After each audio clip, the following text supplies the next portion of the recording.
Hi everyone, sorry for the radio silence. I know there are many of you following the channel, but I'm sure some of you were waiting for news from me. Who the f*** are you? Huh? Who the f*** are you? A lot of games have been released since my last video. To name just a few: Stalker 2, Helldivers 2, Black Myth: Wukong, Doom: The Dark Ages, or Expedition 33. In December 2024, as I was scrolling through Humble Bundle, a little indie game immediately caught my attention: Bomb Rush Cyberfunk. Released on August 18, 2023 on all platforms, this game, developed by Team Reptile, is the spiritual successor to Jet Set Radio, a cult classic that came out in 2000 on Dreamcast. We're getting old. The game was, of course, remastered, but unfortunately I never got to play it. Bomb Rush Cyberfunk takes place in the fictional city of New Amsterdam. You play as Red, a graffiti artist who loses his head after an accident, and at the same time his memories. You then join the Bomb Rush crew to conquer the streets of New Amsterdam through graffiti battles and parkour with BMX, skateboards and rollerblades, all while avoiding the police to advance to new districts and try to find your head and your memories.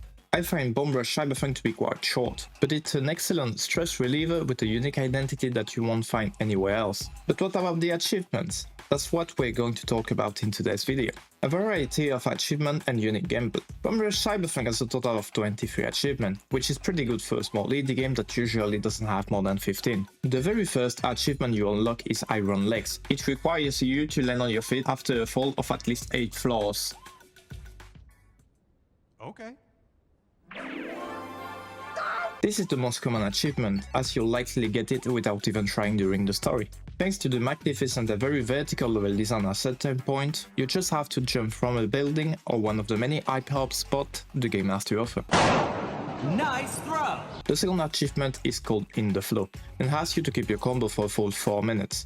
For those who don't play Bomb Rush Cyberfunk, this might seem difficult, but it's an achievement that would likely come without you even realizing it. It's very satisfying to cruise around the open world while maintaining your combo, but just a matter of time and a little skill. Next up is the achievement Now Go Outside, which literally means to get some fresh air, not something we gamers do often. Thanks developer for reminding me to touch some grass every now and then. This achievement asks you to finish the main story of the game, which means finding Red's memory and head and conquering the different territories to reach Old City, which will take about 10 hours. Even though this achievement simply asks you to finish the story, only 32% of players have gotten it, and I find out the shame given the unique experience that this game has to offer. The next achievement requires you to find and tag all the graffiti in Millennium Square. Contrary to what you might think, this isn't a collectible type of achievement. No need for a guide or a video to help you find them, because after each district you can unlock a map of that district showing the location of each graffiti. Now it's up to you to figure out how to reach the graffiti, which is often hidden or hide up. I find this achievement very cool because even if you spend several hours in each district tagging everything, there are always some hidden or unexplored spots. That's great because there's a similar achievement for every district. In addition to Millennium Square, we have Hideout, Besom Isle, Millennium Mall, Brink Terminal, Pyramid Island, and Matan. The next one is Funk Star, which asks you to get 6 stars. What are the stars in Bomb Rush Cyberfunk? It's a police system, a bit like in GTA, ranging from 1 to 6 stars. The more graffiti you do, the higher your star level gets, and the more cops are after you, even big war machines. This pushes you to look for a station to hide in or to adapt your gameplay to play around them. Funk Star will unlock naturally as you conquer the different districts. Nice. Perform a 69-second manual. A manual is a button you can hold to not lose your combo when you're on the ground. The timer for this move recharges if you're on slope, making this a very easy achievement to get. Nice.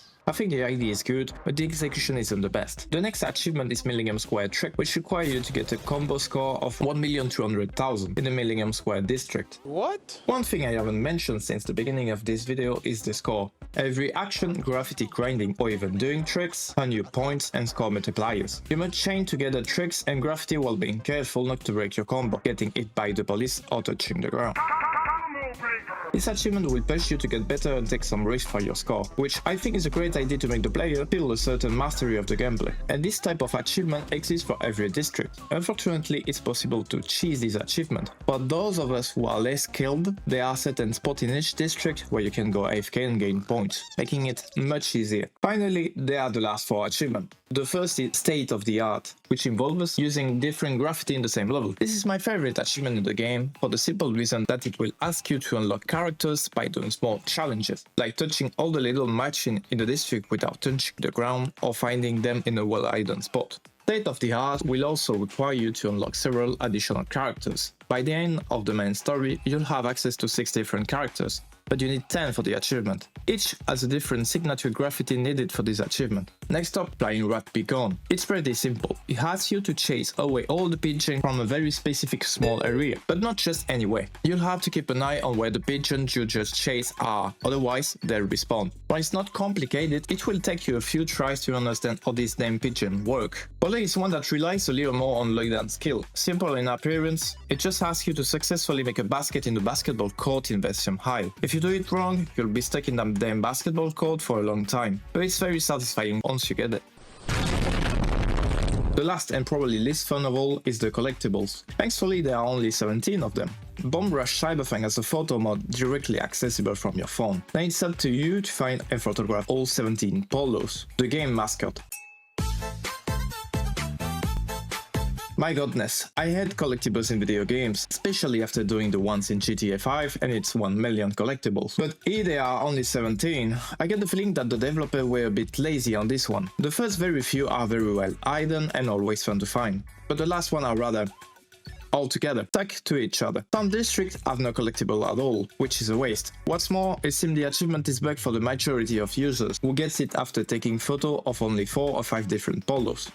Anyway, one very important point I also want to talk about, which I find incredible, is that the graffiti and music in the game were chosen from a contest on the website, which everyone could participate in. Involving the community in the design of the game to polish it and give it a unique identity is one of the best ideas I've seen in a video game in a long time. It creates the feelings of being included in the universe you're playing in, and the quality is excellent. Several of the game songs are by Hideki Naganuma, who also composed for Jet Set Radio. It comes full circle. Even though Bomb Rush Cyberfunk is a very good game, whether in its gameplay, its level design or its relationship with the community, I think it's a shame that not all aspects of the game were used to create more achievement. For example, unlocking all the characters in the game, since each character gives you a sort of side quest and thus more content. Getting 100% in each district, whether it's character outfits, graffiti or music. Taking photos in unusual places, like on top of the pyramid of Pyramid Island or the panorama of Brink Terminal. Staying at maximum police level for a few minutes, or even getting a specific score with them on your tail. I guarantee you they don't hold back.